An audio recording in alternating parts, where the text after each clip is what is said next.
नमस्कार दोस्तों, मेरा नाम इमरान। दोस्तों आज के वीडियो में हम लोग बात करने वाले कि इंडियन स्टॉक मार्केट में कितने सेक्टर्स हैं, कौन कौन से वो सेक्टर्स हैं। आज के वीडियो में हम ये बात करेंगे, तो ये वीडियो आप स्टार्टिंग से लेकर एंड तक पूरा देखिएगा। चलिए फ्रेंड्स, से वीडियो शुरू करते हैं। फ्रेंड्स देखिए, वैसे तो हमारे इंडियन स्टॉक मार्केट में बहुत सारे सेक्टर्स है। अगर हम सारे सेक्टर्स की बात करें, मतलब सेक्टर्स है, उन सेक्टर्स के अंदर सब सेक्टर्स है, ऐसे सारे सेक्टर्स की अगर हम बात करें तो करीब करीब 50-60 सेक्टर्स हमारे इंडियन स्टॉक मार्केट में होंगे। बट आज के वीडियो में हम बात करेंगे 12 बड़े सेक्टर्स के बारे में, जो मार्केट कैपिटलाइज वाइज 12 बड़े सेक्टर्स है। मैं सबसे बड़ा सेक्टर सबसे पहले बताऊंगा आपको, उसके बाद में धीरे धीरे आपको छोटा सेक्टर्स बताऊंगा। मतलब 12 बड़े सेक्टर्स आज के वीडियो में हम लोग डिस्कस करेंगे। कौन कौन से वो सेक्टर्स है, एक एक करके हम देखते हैं। तो दोस्तों, पहला जो सेक्टर है हमारे इंडियन स्टॉक मार्केट में, वो है आईटी सेक्टर। आज के तारीख में आईटी सेक्टर सबसे बड़ा सेक्टर है हमारे इंडियन स्टॉक मार्केट का।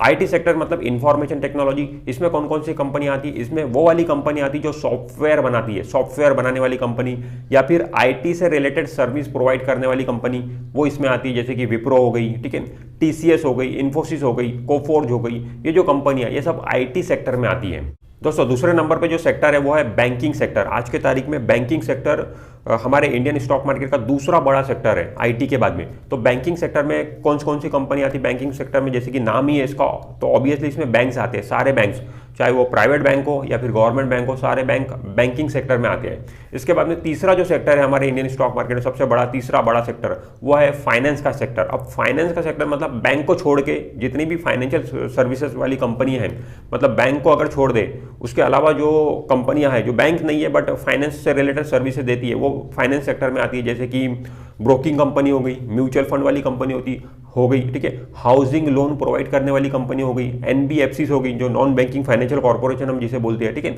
इस टाइप की जो भी कंपनी, मतलब जो भी फाइनेंस से रिलेटेड सर्विसेज देती है, वो सब फाइनेंस सेक्टर में आती है। उसके बाद में दोस्तों जो अगला सेक्टर है वो है oil and gas. Oil and gas sector. अब ऑयल एंड गैस में कौन कौन सी कंपनी आती है? ऑयल एंड गैस में जैसे कि जो ऑयल रिफाइनरी करने वाली कंपनी है, जैसे कि रिलायंस इंडस्ट्रीज लिमिटेड, वो ऑयल सेक्टर में आएंगी, ठीक है। उसके बाद में ऑयल एंड गैस सेक्टर जो है, इसमें जो पेट्रोलियम कंपनी है वो भी इसी में आएंगी, जैसे कि बीपीसीएल हो गई, आईओसीएल हो गई, एचपीसीएल हो गई, ठीक है।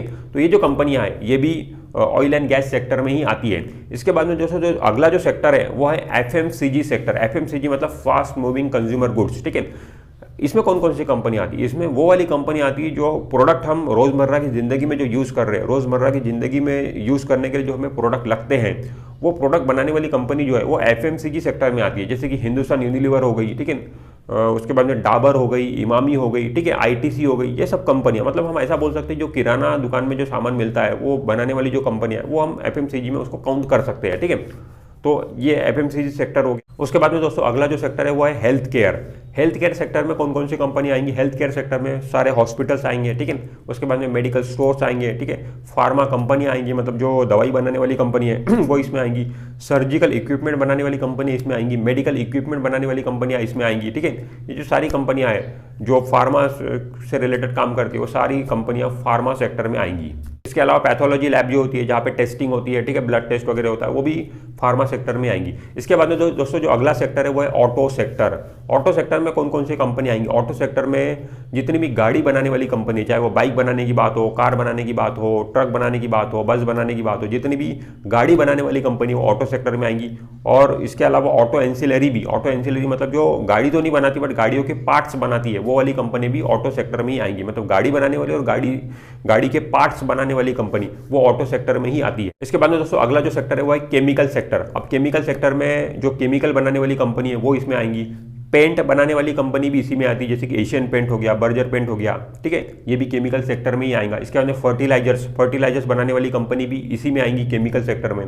फर्टिलाइजर जैसे कि हम आरसीएफ है, राष्ट्रीय केमिकल फर्टिलाइजर, या फिर नेशनल फर्टिलाइजर्स है, ठीक है, तो वो सारी कंपनियां इसी में आएंगी, ठीक है। इसके बाद में दोस्तों अगला जो सेक्टर है वो है मेटल सेक्टर। अब मेटल सेक्टर में जितनी भी मेटल बनाने वाली कंपनी, मतलब धातु बनाने वाली कंपनी है, वो इसमें आती है। जैसे कि टाटा स्टील हो गई, ठीक है, वो जो स्टील बनाती है। उसके बाद यहाँ नाल्को हो गया, नेशनल एल्यूमिनियम। तो जितनी भी मेटल्स बनाने वाली कंपनियां वो मेटल सेक्टर में आएंगी। इसके बाद में दोस्तों अगला जो सेक्टर है वो है कंस्ट्रक्शन मटेरियल। मतलब कंस्ट्रक्शन में यूज होने वाली जो चीजें हैं, वो प्रोडक्ट बनाने वाली जो कंपनियां वो कंस्ट्रक्शन मटेरियल में आएंगी। जैसे कि कंस्ट्रक्शन में क्या क्या चीजें लगती है? सीमेंट लगता है, ठीक है, उसके बाद सेरेमिक लगता है, ग्रेनाइट लगता है, ठीक है, फर्नीचर्स लगता है, वुड मतलब लकड़े से बनी हुई चीजें लगती है, ग्लास लगता है, टाइल्स लगती है, तो है ना, जितनी भी जो चीज़ें जो कंस्ट्रक्शन में यूज़ होती है वो कंस्ट्रक्शन मटेरियल में उस वाले सेक्टर में आएंगी। उसके बाद में जो दोस्तों जो अगला जो सेक्टर है वो है पावर सेक्टर। पावर सेक्टर मतलब इलेक्ट्रिसिटी, जो हम घर में इलेक्ट्रिसिटी यूज़ कर रहे हैं, जो जिस कंपनी से हम इलेक्ट्रिसिटी ले रहे हैं वो पावर सेक्टर में वो कंपनी आती है, ठीक है। जैसे कि अदानी पावर हो गई, ठीक है, रिलायंस पावर हो गई, ठीक है, या फिर भेल, भारत हेवी इलेक्ट्रिकल्स लिमिटेड, ठीक है। तो ये सब पावर सेक्टर में आती है, मतलब पावर जनरेशन कंपनी जो पावर बनाती है, इलेक्ट्रिसिटी बनाती है, वो बनाने वाली कंपनी पावर सेक्टर में आती है। अब दोस्तों हमारे लिस्ट में आखिरी जो सेक्टर है वो है टेलीकॉम सेक्टर है। टेलीकॉम सेक्टर की आज की तारीख में हालत काफ़ी खराब है, इसीलिए इसका नंबर भी 12वां आया है, आखिरी हमारे लिस्ट में ये है। टेलीकॉम सेक्टर में कौन कौन सी कंपनी आती है? टेलीकॉम सेक्टर में जो टेलीकॉम से रिलेटेड, मतलब जो रिलायंस जियो है वो कंपनी टेलीकॉम सेक्टर में आएंगी, भारती एयरटेल है, वोडाफोन आइडिया है, ये सब टेलीकॉम सेक्टर में कंपनी आती है। इसके अलावा BSNL है जो टेलीफोन से रिलेटेड सर्विस प्रोवाइड करती है, ठीक है। इसके अलावा हम जो घर में केबल चैनल देखते हैं, डिश टीवी है तो डिश टीवी वगैरह, ये सब टेलीकॉम सेक्टर में ही ये कंपनियां आती है। तो दोस्तों ये हमने 12 सेक्टर आज के वीडियो में हमने डिस्कस किए, पूरे के पूरे 12 सेक्टर हमने डिस्कस किए। हमने जो शुरू किया था वो मार्केट कैपिटल वाइज सबसे बड़ा सेक्टर मैंने आपको बताया था IT सेक्टर, और धीरे धीरे नीचे आते गए हम, और टेलीकॉम सेक्टर जो 12वें नंबर पे आज की तारीख में है, ठीक है। इसके बाद में दोस्तों इसके अलावा भी बहुत सारे सेक्टर्स है, जैसे मैंने आपको शुरुआत में ही बताया, ये सिर्फ 12 सेक्टर्स ही आज के तारीख में हमारे इंडियन स्टॉक मार्केट में नहीं है। इसके अलावा भी काफ़ी सेक्टर्स है, सेक्टर्स के अंदर सब सेक्टर्स है। तो ये सारे सेक्टर्स की अगर आपको डिटेल में इंफॉर्मेशन चाहिए, डिटेल में सारी जानकारी चाहिए, तो डिस्क्रिप्शन में आपको लिंक मिलेगा, वो moneycontrol.com का लिंक है, उस वेबसाइट पे आप जाएंगे तो आपको सारे डिटेल्स में सारे सेक्टर्स के बारे में इंफॉर्मेशन मिल जाएंगी। तो फ्रेंड्स इस वीडियो में इतना ही। अगर ये वीडियो आपको अच्छा लगा है तो वीडियो को लाइक जरूर कर दीजिए, और आपने अभी तक हमारे चैनल को सब्सक्राइब नहीं किया है तो चैनल को सब्सक्राइब करके बेल आइकॉन जरूर प्रेस कर दीजिए। मैं मिलता हूँ आपसे नेक्स्ट वीडियो में, तब तक के लिए बाय बाय।